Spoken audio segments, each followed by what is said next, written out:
Hello dear students, welcome to TWS academy. সকলকে জানাই শুভ সকাল এবং আরও একবার সুস্বাগতম TWS একাডেমিতে। জিএস এর প্র্যাকটিস সেটের 5 নম্বর প্র্যাকটিস সেট দুর্দান্তভাবে আলোচনা হবে। যারা যুক্ত হয়েছো ক্লাসে, সকলকে বলবো ক্লাসে যুক্ত হওয়ার সাথে সাথে ক্লাসটিতে শেয়ার করবে এবং লাইক করতে কিন্তু ভুলবে না।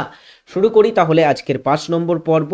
আরআরবি, এসএসসি এবং আমাদের আপকামিং WBP কেপি পরীক্ষার জন্য কিন্তু খুবই ইনফরমেটিভ একটা ক্লাস আমরা প্রতিদিন কন্টিনিউ করছি। তার 5 নম্বর সেট আজ আলোচনা করা হবে। নোটিফিকেশন বা লিঙ্ক পেতে আমাদের টেলিগ্রাম গ্রুপেও যুক্ত হতে কিন্তু ভুলবে না। সমস্ত ভিডিও এবং আমাদের TWS academy the way of solution ফ্যামিলির আমাদের সমস্ত আপডেটস সেখানে পেয়ে যাবে। যারা আমাদের সোশ্যাল মিডিয়াতে ফেসবুক, ইনস্টাগ্রামে ফলো করনি, অবশ্যই কিন্তু ফলো করতে ভুলবে না। আমি আরাবুল রহমান, শুরু করছি তাহলে আজকের 5 নম্বর পর্ব। প্রথম প্রশ্ন, মানবদেহে হরমোন কোথা থেকে উৎপত্তি লাভ করে? মানবদেহে বিভিন্ন গ্ল্যান্ড আছে, আমাদের গ্রন্থি আছে, যেগুলো থেকে হরমোন নিঃসৃত হয়। যেমন আমরা উল্লেখযোগ্য যদি গ্রন্থ দেখি তাহলে ফার্স্ট প্রশ্ন একদমই পিনিয়াল গ্রন্থি, পিনিয়াল। দেন হচ্ছে আরও যদি দেখি আমরা পিটুইটারি, পিটুইটারি গ্রন্থ, থাইরয়েড, ইত্যাদি গ্রন্থ থেকে আমাদের কিন্তু তোমার নিঃসৃত হয়ে থাকে হরমোন। সো হরমোন যেখান থেকে নিঃসৃত হয় সেটাকে আমরা বলি অনাল গ্রন্থি। এগুলো নালীবিহীন গ্রন্থি বা এগুলোকে অন্তঃক্ষরা গ্রন্থিও বলা হয়। অন্তঃক্ষরা গ্রন্থি বলা হয়ে থাকে। ওকে, সো এখান থেকে কিন্তু আমরা হরমোন নিঃসরণ হতে দেখি। এর ঠিক উল্টো একটা হয়ে থাকে বহিঃক্ষরা গ্রন্থি বা সনাল গ্রন্থি। বহিঃক্ষরা কিছু গ্রন্থি আছে, যেমন হচ্ছে আমরা যদি দেখি উল্লেখযোগ্য বহিঃক্ষরা গ্রন্থির উদাহরণের মধ্যে ঘর্মগ্রন্থি, ঘর্মগ্রন্থি যেখান থেকে ঘাম নিঃসৃত হয়ে থাকে। আরও উল্লেখযোগ্য হচ্ছে তোমার স্তন গ্রন্থি, স্তন গ্রন্থি ইত্যাদি হচ্ছে কিন্তু বহিঃক্ষরা গ্রন্থির উদাহরণের মধ্যে আমরা ফেলবো। পরের প্রশ্ন, ভারতের প্রথম রঙিন চলচ্চিত্র হলো কোনটা? একদমই ধীরে ধীরে আমরা প্রশ্নগুলো সব প্র্যাকটিস করব, দুর্দান্ত ক্লাস হবে, শেষ পর্যন্ত সকলে দেখতে থাকবে। দ্য ওয়ে অফ সলিউশনে আমি আরাবুল রহমান তোমাদের সঙ্গে আছি শেষ পর্যন্ত। ভারতের প্রথম রঙিন চলচ্চিত্র কোনটি? রাইট অ্যান্সার হচ্ছে এখানে কিষাণ কন্যা, ইন্ডিয়ার ফার্স্ট কিন্তু রঙিন চলচ্চিত্র। খুবই ইম্পর্টেন্ট এটা।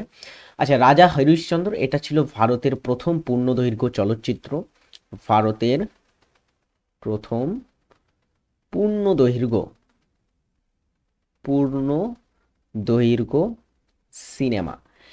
অ্যান্ড এই সিনেমাটার যিনি পরিচালক ছিলেন, খুবই ইম্পর্টেন্ট, এই সিনেমার পরিচালক যিনি ছিলেন তিনি হচ্ছেন রাজা হরিশ্চন্দ্র, যাকে আমাদের ভারতের প্রথম চলচ্চিত্র নির্মাতা হিসাবে ধরা হয়ে থাকে।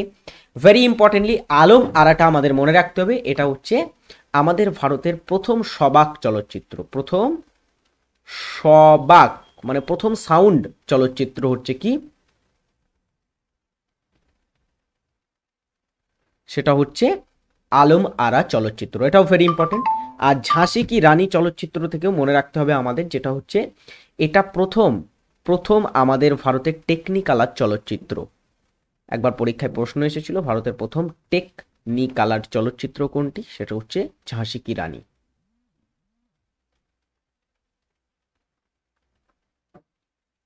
অলরাইট, পরের প্রশ্নে আমরা ব্যাক করি, যেটা হচ্ছে কোন সংশোধনীর মাধ্যমে পঞ্চায়েত রাজকে সাংবিধানিক মর্যাদা দেয়া হয়? প্রচুরবার পরীক্ষায় প্রশ্নটা আসে। এই কয়েকদিন আগে ক্লার্কশিপের পরীক্ষা হলো, সেখানে 3বার প্রশ্নটা রিপিট হয়েছিল, বারবার ঘুরিয়ে ফিরিয়ে প্রশ্নটা দেয়া হয়েছিল। পঞ্চায়েতি রাজ থেকে আমাদের প্রথমে যে জিনিসটা জানতে হবে, এটা কবে সাংবিধানিক মর্যাদা পায়। ভেরি ইম্পর্টেন্ট, একটা সংবিধান সংশোধনীর মাধ্যমে এটাকে সাংবিধানিক মর্যাদা দেওয়া হয়েছিল, সেটা হচ্ছে ৭৩তম সংবিধান সংশোধনী। অ্যান্ড প্রশ্ন এখানে আরও একটা হয়, এটা কবে হয়েছিল?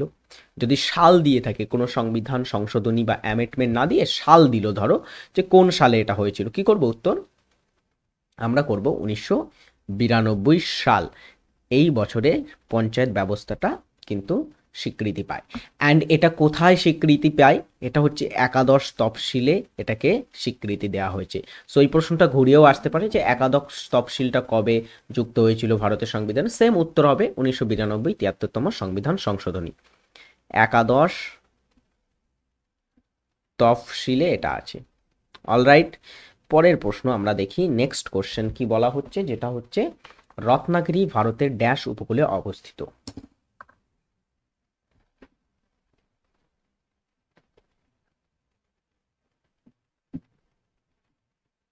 রত্নাগিরি একটা ম্যানগ্রোভ অরণ্য এখানে অবস্থিত আছে রত্নাগিরিতে। অ্যান্ড এই রত্নাগিরি ম্যানগ্রোভ অরণ্য এটা কোথায় কোন উপকূলে আছে? বিভিন্ন আমাদের ভারতের মধ্যে যদি দেখি ম্যানগ্রোভ অরণ্য আছে, যার মধ্যে বিশ্বের সবচেয়ে বড় ম্যানগ্রোভ অরণ্য নাম কি? সুন্দরবন, যেটা আমাদের পশ্চিমবঙ্গের উপকূলে আছে। আর রত্নাগিরি ম্যানগ্রোভ অরণ্য আছে কোথায় ডিয়ার স্টুডেন্টস? মনে রাখবে এটা অবস্থিত আছে মহারাষ্ট্রে। কোথায় আছে রত্নাগিরি? রত্নাগিরি হচ্ছে মহারাষ্ট্রে। সো মহারাষ্ট্রের উপকূলকে কি বলা হয়? ভেবে চিন্তে অ্যান্সার করো। রত্নাগিরি ম্যানগ্রোভ অবস্থিত কোথায়? মহারাষ্ট্রে। অলরাইট। সো এই মহারাষ্ট্রের রত্নাগিরি এটা কোঙ্কণ উপকূলের মধ্যে পড়বে। কোঙ্কণ উপকূলে, মহারাষ্ট্রের পশ্চিম উপকূল বা আরব সাগরের তীরেও বলতে পারি, আরব সাগরের তীরে অবস্থিত। অ্যান্ড ওকে, অলরাইট, পরের প্রশ্নটা আমরা দেখি কি বলা হচ্ছে। ষোড়শ মহাজনপদগুলির মধ্যে কোন দুটি প্রজাতান্ত্রিক ছিল? প্রাচীনকালে 16টি মহাজনপদ ছিল আমরা জানি, যার মধ্যে প্রজাতান্ত্রিক ছিল কোন দুটি বা গণতান্ত্রিক ছিল কোন দুটি?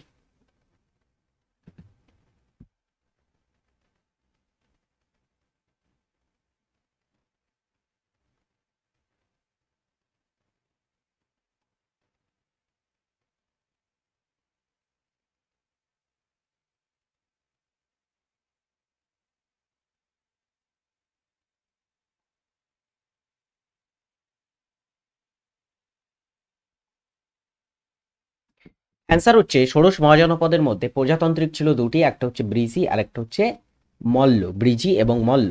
ফুলপতি কোন রাজ্যের লোকনৃত্য? ভেরি ইম্পর্টেন্ট একটা প্রশ্ন। ফুলপতি কোন রাজ্যের লোকনৃত্যের মধ্যে পড়ে থাকে? অ্যাকচুয়ালি ফুলপতি আমরা যদি দেখি, এই লোকনৃত্যটা আমাদের ভারতের মধ্যপ্রদেশ রাজ্যের একটা লোকনৃত্য। ফুলপতি, অনেকের কাছে এই প্রশ্নটা নতুন হতে পারে। মধ্যপ্রদেশে অনেকগুলোই লোকনৃত্য আছে, উল্লেখযোগ্য দুটো লোকনৃত্যের নাম একটু মনে রাখবে। একটা হচ্ছে খাজুরহ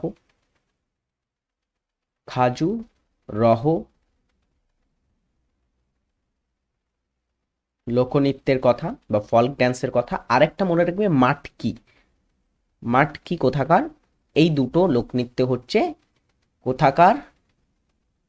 এই দুটো হচ্ছে মহারাষ্ট্রের লোকনৃত্যের মধ্যে পড়ে। এই দুটো কিন্তু মোস্ট ইম্পর্টেন্ট, এই দুটো very very very important, note করে রাখবে এই দুটি। পরেরটা দেখি, পৃথিবীর কেন্দ্রে বস্তুর ওজন হলো কি? পৃথিবীর যদি আমরা কেন্দ্রের দিকে যাই, মানে পৃথিবীর যে কেন্দ্রমণ্ডল আছে সেখানে বস্তুর ওজন কি হবে? ভূপৃষ্ঠের ওজনের অর্ধেক হবে, পৃষ্ঠের ওজনের দ্বিগুণ হবে, অসীম হবে নাকি শূন্য হবে? আচ্ছা, কোনো বস্তুর ওজন কিসের উপর নির্ভর করে? অভিকর্ষজ বলের উপর নির্ভর করে, বা অভিকর্ষজের এর উপরে কিন্তু নির্ভর করে থাকে বস্তুর ওজন বা ভারটা। এখানে দেখো, বস্তুর ওজন যদি আমরা অভিকর্ষজের বাইরে নিয়ে যাই, তাহলে যত বাইরে নিয়ে যাব তত কমবে। এই কারণে চাঁদ বা অন্য জায়গাতে কিন্তু নিয়ে গেলে বস্তুর ওজন কমে যায় অনেকটা। যতটা গ্র্যাভিটির বাইরে নিয়ে যাব তত বস্তুর ওজন কমবে। আর যত কাছে নিয়ে আসবো, তোমার যদি পৃথিবীর কাছাকাছি আনি, তাহলে কিন্তু বস্তুর ওজন আমাদের বাড়বে। আবার যদি একেবারে কাছে নিয়ে যাই, তাহলে কিন্তু শূন্য হয়ে যাবে। মানে একদমই যদি আমরা পৃথিবীর কেন্দ্রে নিয়ে যাই, তাহলে শূন্য হয়ে যাবে। অলরাইট, পরেরটা দেখি আমরা। প্রথম কোন ভারতীয় ভিক্টোরিয়া ক্রস সম্মান প্রাপ্ত হন? আচ্ছা, ভিক্টোরিয়া ক্রস এই সম্মানটা মনে রাখবে ব্রিটেন বা ব্রিটিশ সরকার কর্তৃক প্রদত্ত ব্রিটেনের সর্বোচ্চ সামরিক সম্মানের নাম কি? অ্যান্সার হচ্ছে ভিক্টোরিয়া ক্রস সম্মান। খুবই ইম্পর্টেন্ট এটা। যেমন আমাদের ভারতের সর্বোচ্চ নাগরিক নয়, সামরিক সম্মানের নাম কি? ভারতের সর্বোচ্চ সামরিক সম্মানের নাম কি?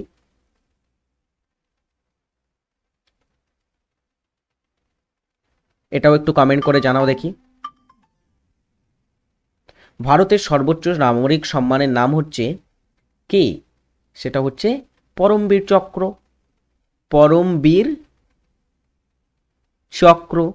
অ্যান্ড যদি বলা হয় ব্রিটেনের সর্বোচ্চ সামরিক সম্মান কি, সেটা হচ্ছে ভিক্টোরিয়া ক্রস। এটা প্রথম ভারতীয় হিসাবে পেয়েছিলেন কে? খুদাদাদ খান, অবিভক্ত ভারত থেকে। আর এটা প্রদান কিন্তু শুধু ব্রিটেন বা ইংল্যান্ডের লোকেদেরই করা হয় না, যারা কমনওয়েলথভুক্ত দেশের সদস্য, মানে কমনওয়েলথ কান্ট্রির, যারা কমনওয়েলথ যে প্রাচীনকালে প্রাচীন নয়, মানে ব্রিটেনে যখন তোমার ভারত স্বাধীনতা পায়নি, কমনওয়েলথ যে সেনাবাহিনী ছিল তাদের মধ্য থেকেও কিন্তু এটা দেয়া হতো, ঠিক আছে। খোদাদাদ খান ফার্স্ট পেয়েছিলেন। আরেকটি জিনিস বলো, সামরিক সম্মান, ভারতের সর্বোচ্চ সামরিক সম্মান এটা প্রথম কে পায়? প্রথম পায় এটাকে, এটাও খুবই গুরুত্বপূর্ণ। মনে রাখবে, প্রথম যিনি আমাদের সর্বোচ্চ নাগরিক সম্মান, সামরিক সম্মান পরমবীর চক্র পেয়েছিলেন তিনি হচ্ছেন মেজর মেজর কে? সোমনাথ শর্মা। সোমনাথ শর্মা। কবে পেয়েছিলেন তিনি? 1950 সালে তাকে দেওয়া হয়েছিল এই সম্মানটি, পরমবীর চক্র। ভেরি ইম্পর্টেন্ট কিন্তু এটা। পরেরটা, কোন শহরকে ভারতের আঙ্গুরের শহর বলা হয়ে থাকে? ভারতের আঙ্গুরের শহর বা আঙ্গুর রাজধানী। আঙ্গুর রাজধানী কাকে বলা হয়? কমেন্ট করো দেখি সকলে। ভেরি ইম্পর্টেন্ট এই প্রশ্নের উত্তরটা কি হচ্ছে, আমরা উত্তরটা করো দেখি। ভারতের আঙ্গুর রাজধানী আমরা বলি নাসিক শহরটাকে। নাসিক, নাসিক শহরটা আছে কোথায়? নাসিক শহরটা হচ্ছে মহারাষ্ট্রে আছে, তাই না? মহারাষ্ট্রে আছে। মহারাষ্ট্রে কোথায়? মহারাষ্ট্রে গোদাবরী নদী প্রবাহিত হয়েছে, গোদাবরী নদীর তীরে আছে এই নাসিক শহরটা। খুব ইম্পর্টেন্ট, কোন নদীর তীরে আছে। এবারে দেখো, এখান থেকে একটা প্রশ্ন যেটা, সেটা হচ্ছে নাসিক ছাড়াও আমরা আরো কিছু শহর এখানে দেখতে পাবো মহারাষ্ট্রে, যেমন পুনে, এটাকে দাক্ষিণাত্যের রানী বলা হয়, কুইন অফ ডেকান বলা হয়ে থাকে। দাক্ষিণাত্যের রানী কাকে বলা হয়? সেটা হচ্ছে আমরা বলে থাকি তাকে পুনে শহরকে বলে থাকি। এটাও খুব ইম্পর্টেন্ট। পরের প্রশ্ন,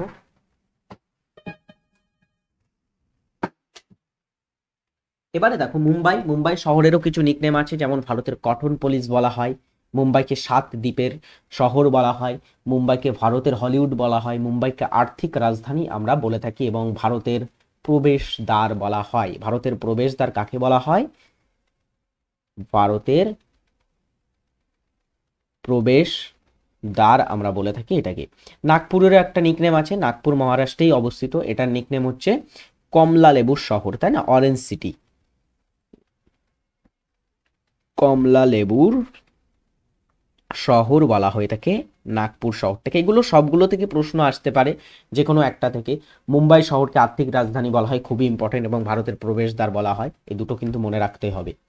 নীতি আয়োগের চেয়ারপারসনকে? নীতি আয়োগ এর চেয়ারপারসন পদে কে আছে? নীতি আয়োগ 2015 সালে গঠন করা হয়। 2015-তে নীতি আয়োগ সালে গঠন হয়েছিল নীতি আয়োগ, এবং নীতি আয়োগের যিনি চেয়ারপারসন হয়ে থাকেন, প্রধান হয়ে থাকেন, চেয়ারম্যান হন, তিনি হচ্ছেন প্রধানমন্ত্রী। কে হন? প্রধানমন্ত্রী। আর ভাইস চেয়ারম্যানকে? ভাইস চেয়ারম্যান পদে কে আছেন? এটাও একটু জেনে রাখো। এটা হচ্ছে ভাইস চেয়ারম্যান হচ্ছে সুমন বেরি। সুমন বেরি বর্তমানে নীতি আয়োগের ভাইস চেয়ারম্যান পদে আছেন, খুবই ইম্পর্টেন্ট এটা। অলরাইট, পরের প্রশ্ন। পরে একটা হোমওয়ার্ক, রামকৃষ্ণ মিশন কে প্রতিষ্ঠা করেছিলেন? এটা আজকে তোমাদের হোমওয়ার্ক দেওয়া থাকবে, সকলে এটার উত্তর কমেন্টে জানিয়ে যাবে। রামকৃষ্ণ মিশন, এটার প্রতিষ্ঠাতা কে ছিলেন? Very important, very very important একটা হোমওয়ার্ক থাকছে তোমাদের জন্য। যারা ক্লাসটা এই পর্যন্ত দেখলে সকলকে অনুরোধ করব লাইক করো সকলে, আর অবশ্যই অবশ্যই কিন্তু সাবস্ক্রাইব করে রাখো চ্যানেলটিকে নতুন হলে। পরের প্রশ্ন, নিচের মধ্যে কোনটি ময়ূর অভয়ারণ্য? ময়ূর অভয়ারণ্য কোনটি এখানে? সৈয়দপুর, বাঁকাপুরা, মহানন্দা, ঘানা, বিভিন্ন অপশন দেওয়া আছে। ময়ূর অভয়ারণ্য কোনটি এখানে?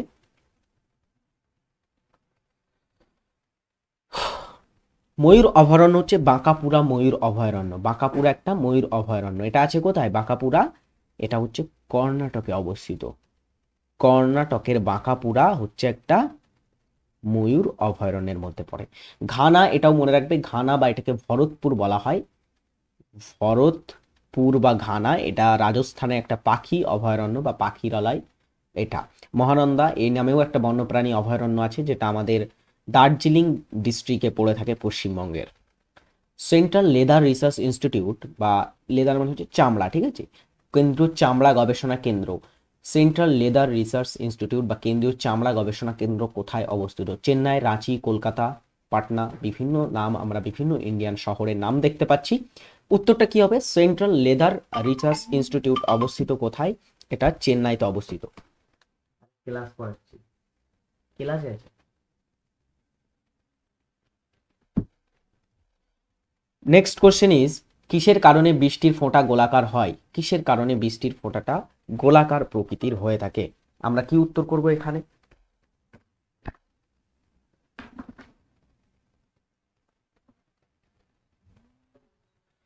কিসের কারণে বৃষ্টির ফোঁটা গোলাকার হয়? পৃষ্ঠ টানের কারণে কিন্তু বৃষ্টির ফোঁটাটা গোলাকার প্রকৃতির হয়।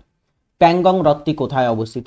প্যাংগং একটা লেক আমাদের ভারতে অবস্থিত। এটা কোথায় আছে? জম্মু ও কাশ্মীর, লাদাখ দুটো কেন্দ্রশাসিত অঞ্চলের নাম দেওয়া আছে, তার সঙ্গে দেওয়া আছে রাজস্থান এবং ওড়িশার নাম। প্যাংগং হচ্ছে একটা লবণাক্ত হ্রদ। ফার্স্ট জেনে রাখতে হবে লবণাক্ত হ্রদের নাম। অ্যান্ড এই হ্রদটা মনে রাখবে ভারতের ভারতের উচ্চতম অবস্থানে, মানে সবচেয়ে উঁচু, মানে উঁচুতে অবস্থিত, উঁচুতে অবস্থিত লবণাক্ত হ্রদ।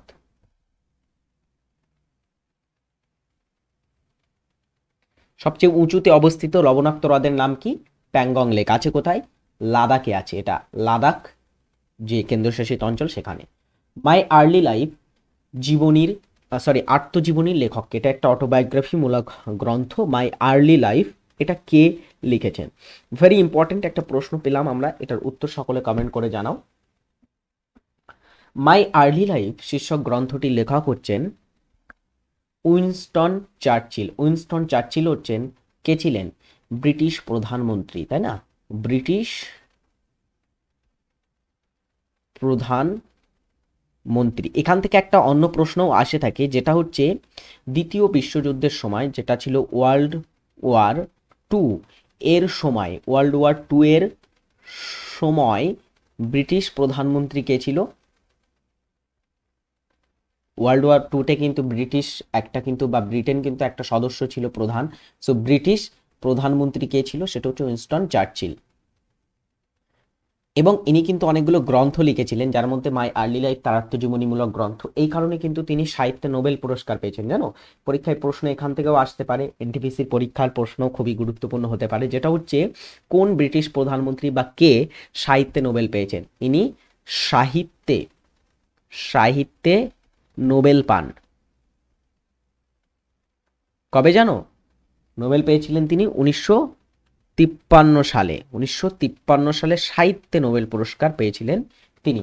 অ্যাকচুয়ালি অনেক রাষ্ট্রপ্রধানরা নোবেল পুরস্কার পেয়েছেন। যদি আমরা দেখি, বা এই সম্প্রতি বাংলাদেশের যিনি প্রধান উপদেষ্টা হয়েছেন মোহাম্মদ ইউনূস, তিনি কিন্তু শান্তিতে নোবেল পেয়েছিলেন। তাছাড়া আং সান সু কি মায়ানমারের, তিনি নোবেল পেয়েছিলেন শান্তিতে। দেন হচ্ছে তোমার আরও যদি উল্লেখযোগ্য দেখি, নেলসন ম্যান্ডেলা শান্তিতে নোবেল পেয়েছেন। রাষ্ট্রপ্রধানরা দের মধ্য থেকে বারাক ওবামা, খুবই ইম্পর্টেন্টলি, তিনিও কিন্তু নোবেল পেয়েছেন শান্তিতে। সো রাষ্ট্রপ্রধানরা শান্তিতে নোবেল পুরস্কার অনেকেই পেয়েছেন। অ্যান্ড উইনস্টন চার্চিল তিনি কিন্তু এক্সেপশনাল সাহিত্যে পেয়েছিলেন। লক্ষ্য এসএসসি রেল এক্সামের সম্পূর্ণ বাংলায় practice set, RPF, NTPC, group D, SSC GD, SSC MTS ইত্যাদি পরীক্ষার জন্য প্রিপারেশন নিতে, বিগত বছরের প্রশ্ন তার সঙ্গে বিষয়ভিত্তিক ক্লাস পেতে আমাদের নতুন ব্যাচে তোমরা ভর্তি হতে পারো। লাইভ ক্লাস প্লাস তার সঙ্গে রেকর্ডেড ক্লাস দেখার জন্য আমাদের এই ব্যাচটি দুর্দান্ত একটি ব্যাচ, তোমাদের জন্য সম্পূর্ণ বাংলায় প্র্যাকটিস ব্যাচ আনা হয়েছে, যেখানে এসএসসি রেলের মতো এক্সাম কিন্তু তোমরা ক্র্যাক করতে পারবে এই ক্লাসটি দেখে। এরপরে নতুন ব্যাচ শুরু হয়েছে আমাদের ফাউন্ডেশন ব্যাচ, যে ব্যাচে ক্লাস অলরেডি হচ্ছে, যেখানে যুক্ত হলে তোমরা একদমই বেসিক ক্লিয়ার করতে পারবে নিজেদের। TWS একাডেমি অ্যাপ যারা ডাউনলোড করোনি অবশ্যই ডাউনলোড করে নেবে, ডেসক্রিপশানে লিঙ্ক দেওয়া রইল, সেখান থেকে ডাউনলোড করে নিজের নামটা সকলে এনরোল করবে। অলরাইট, পরের প্রশ্ন, ইকোলজি শব্দটি প্রথম ব্যবহার করেন কে? প্রচুর ইম্পর্টেন্ট একটা প্রশ্ন, অনেকবার পরীক্ষাতে প্রশ্নটা দিয়েছে। প্রশ্ন কিন্তু রিপিট হয়, এই পরীক্ষার প্রশ্ন ওই পরীক্ষায়, ওই পরীক্ষার প্রশ্ন এই পরীক্ষায় কিন্তু আসে। ডব্লিউবিপির প্রশ্ন আর তোমার হচ্ছে ক্লার্কশিপের প্রশ্ন ডব্লিউবিপিতে এরকম কিন্তু আসে। ফুড এসআইয়ের প্রশ্ন পিএসসিতে এরকম ঘুরিয়ে ফিরিয়ে প্রশ্ন আসে। ইকোলজি শব্দটি প্রথম ব্যবহার করেন কে? আর্নেস্ট হেকেল, তিনি প্রথম ইকোলজি শব্দটি ব্যবহার করেছিলেন। খুব ইজি প্রশ্ন। নেক্সট, ভারতের রাষ্ট্রপতি নির্বাচনের পদ্ধতির ধারণা কোন দেশের অনুকরণে গৃহীত? ভারতের সংবিধানে বিভিন্ন দেশ থেকে বিভিন্ন কিছু নেওয়া হয়েছে, তাই না? সো তার মধ্যে রাষ্ট্রপতি নির্বাচন পদ্ধতি কোথায় আছে? রাষ্ট্রপতি নির্বাচন পদ্ধতি ভারতের সংবিধানের ধারা 55, 55 ধারা, এখানে রাষ্ট্রপতি নির্বাচন পদ্ধতি সম্পর্কে বর্ণনা করা হয়েছে। রাষ্ট্রপতি নির্বাচন পদ্ধতির বর্ণনা এটা দিয়ে থাকে। সো সেই অনুযায়ী আমরা যদি দেখি রাষ্ট্রপতি নির্বাচন পদ্ধতি বা ধারণা এটা কোথা থেকে গৃহীত হয়? কঠিন প্রশ্ন একটু, অ্যান্সারটা ভেবে চিন্তে করো। আয়ারল্যান্ড থেকে গৃহীত হয়। কোথা থেকে? আয়ারল্যান্ড থেকে। অ্যান্ড আয়ারল্যান্ড থেকে আরও একটা জিনিস আমরা যদি দেখি খুবই ইম্পর্টেন্ট যেটা গৃহীত হয়েছিল, সেটা হচ্ছে রাষ্ট্র পরিচালনা নির্দেশমূলক নীতি। এটাও গৃহীত হয়, বা যেটাকে আমরা directive principles of state policy বলে থাকি, ডিপিএসপি বলে থাকি। পার্ট 4 এর মধ্যে আছে 36 থেকে 51 ধারার মধ্যে। সেটাও কোথা থেকে গৃহীত হয়েছে? আয়ারল্যান্ড দেশ থেকে সেটাও কিন্তু গৃহীত হয়েছে। অলরাইট, নেক্সট হচ্ছে ভারতের প্রাচীনতম তৈল খনি কোনটি? তৈল খনি, তেলের খনি কোনটি?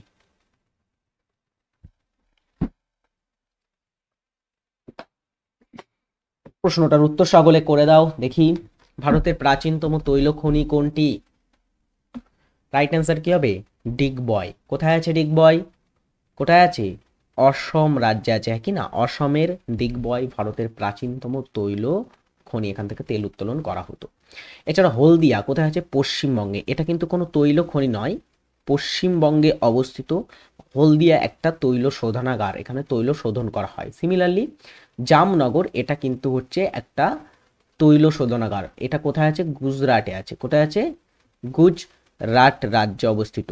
অ্যান্ড এই জামনগরটা, এটা সম্পর্কে একটা ছোট্ট তথ্য জেনে রাখো। জামনগর এটা বিশ্বের নয়, সরি, ভারতের, পুরো অল ওভার ইন্ডিয়ার মধ্যে ভারতের বৃহত্তম তৈল শোধনাগার। ভারতের বৃহত্তম তৈল শোধনাগারের নাম কি? শোধনাগার কিন্তু, তৈল খনি নয়, শোধনাগার। সো তৈল শোধনাগারের নাম কি? জামনগর। কোথায় আছে? গুজরাটে। অ্যান্ড বোম্বে হাই, এটাও হচ্ছে ভারতের বৃহত্তম তৈল খনি। তৈল খনির দিক থেকে যদি বলা হয় ভারতের বৃহত্তম তৈল খনির নাম কি? অ্যান্সার হচ্ছে বোম্বে হাই। এটা আরব সাগরে অবস্থিত। আমরা এখানে লিখতে পারি মহারাষ্ট্র রাজ্যের মধ্যে, মহারাষ্ট্রের আরব সাগরে অবস্থিত আছে এখানে। ওকে, নেক্সট, সুলতানি যুগের শেষ শাসক কে ছিলেন? এটাও খুবই একদমই সহজ প্রশ্ন। সুলতানি যুগের মধ্যে শেষ শাসক কে ছিলেন? সুলতানি যুগের যদি আমরা দেখি, সুলতানি যুগ এর সূচনা হয়, সূচনা যদি দেখি আমরা সুলতানি যুগ, এই সুলতানি যুগে অনেকগুলো বংশ শাসন করেছে। প্রথম দাস বংশ শাসন করে 1206 সাল। সেখান থেকে দাস বংশের পরে খিলজিদের পরে হচ্ছে তোমার তুগলকের পরে আসে সৈয়দ বংশ। হ্যাঁ, সৈয়দের পরে তোমার আসে তোমার হচ্ছে লোদি বংশ। লোদিরা ছিল ফার্স্ট আফগান, লোদিরা ছিল প্রথম আফগান যারা দিল্লিতে শাসন করেছিল। তো 1206 থেকে 1526 সাল পর্যন্ত, বাবরের আক্রমণের আগ পর্যন্ত আমরা যদি দেখি, এটার কিন্তু এই সুলতানি যুগটা চলেছিল। সো সুলতানি যুগের প্রথম শাসক কে ছিল? প্রথম শাসক যদি আমরা দেখি সুলতানি যুগের, কে ছিল? কুতুবউদ্দিন আইবক। কুতুবউদ্দিন আইবক, তিনি আইবক বংশ বা মামলুক বা দাস বংশের প্রতিষ্ঠাতা ছিলেন। ওকে, তিনি ছিলেন ফার্স্ট শাসক সুলতানি যুগের। এবং শেষ যিনি ছিলেন তিনি হচ্ছেন ইব্রাহিম লোদি। ইব্রাহিম লোদির পতন ঘটে পানিপথের যুদ্ধে। পানিপথের মধ্যে 3টে যুদ্ধ হয়। পানিপথের প্রথম যে যুদ্ধ হয়, প্রথম যুদ্ধ, সেই যুদ্ধে কিন্তু ইব্রাহিম লোদির পতন ঘটে এবং সুলতানি বংশও পতন ঘটে 1526 সালে।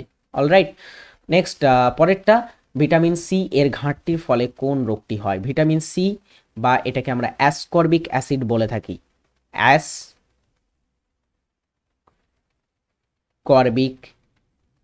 অ্যাসিড বা ভিটামিন সি এর অভাবে কোন রোগ হয়? অ্যান্সার হচ্ছে এখানে স্ক্যারভি রোগ এর অভাবে হয়ে থাকে। রিকেট রোগ ভিটামিন ডি এর অভাবে হয়, ডি এর অভাবে হয়ে থাকে এটা। অ্যান্ড এখানে দেখো আরেকটা হচ্ছে ব্ল্যাক ফুট ডিজিজ, এটা হচ্ছে আর্সেনিক দূষণের ফলে হয়ে থাকে। আর্সেনিক দূষণের ফলে এই রোগটা হয়, ব্ল্যাক ফুট রোগটা। এটা কিন্তু ভিটামিনের অভাবে নয়, এটা হয়ে থাকে কিসের কারণে? আর্সেনিক দূষণের কারণে। জলে পাওয়া যায় আর্সেনিক আমরা যদি দেখি। এরপরে রাতকানা, এটা তোমার হচ্ছে ভিটামিন এ, যেটাকে আমরা রেটিনাল বলি, এর অভাবে এই রোগটা হয়ে থাকে। ক্লার্কশিপের কয়েকদিন আগের পরীক্ষাতে প্রশ্নটা দেওয়া হয়েছিল। এর পরের প্রশ্ন, শতাব্দী এক্সপ্রেস কত সালে তার যাত্রা শুরু করে? ভারতের মধ্যে অন্যতম একটি কিন্তু দ্রুতগামী এক্সপ্রেস। ভারতে অনেকগুলো দ্রুতগামী এক্সপ্রেস আছে, যেমন শতাব্দী এক্সপ্রেস, বিবেক এক্সপ্রেস খুবই ইম্পর্টেন্ট, তেজস এক্সপ্রেস, মৈত্রী এক্সপ্রেস, সমঝোতা এক্সপ্রেস, এরকম সমস্ত এক্সপ্রেসগুলো আমাদের ভারতের মধ্যে চলে থাকে। শতাব্দী এক্সপ্রেস প্রথম যাত্রা শুরু করে 1988 সালে, 1988-তে। ভারতীয় নাগরিকত্বের জন্য আবেদন করার আগে ভারতে থাকার ন্যূনতম সময়কাল কোনটা? ভারতে দেখো নাগরিকত্ব আইন যদি আমরা দেখি, ভারতে নাগরিকত্ব আছে একক নাগরিকত্ব, এবং ভারতে কিছু ক্যাটাগরির মাধ্যমে কিন্তু নাগরিকত্ব অর্জনও করা যায়, আবার কিছু কারণে কিন্তু নাগরিকত্ব কারো বিলোপও হতে পারে। সো নাগরিকত্ব নেওয়ার জন্য বা আবেদন করার আগে ভারতে তাকে ন্যূনতম 7 বছর সময়কাল পর্যন্ত তোমার হচ্ছে ভারতে থাকার ন্যূনতম সময়কাল 7 বছর কিন্তু হতে হবে। ওকে, এরপরে তালচের কয়লা খনি অবস্থিত কোথায়? 23 নম্বর প্রশ্নের উত্তরটা কমেন্ট করো সকলে। তালচের কয়লা খনি এটা কোথায় আছে?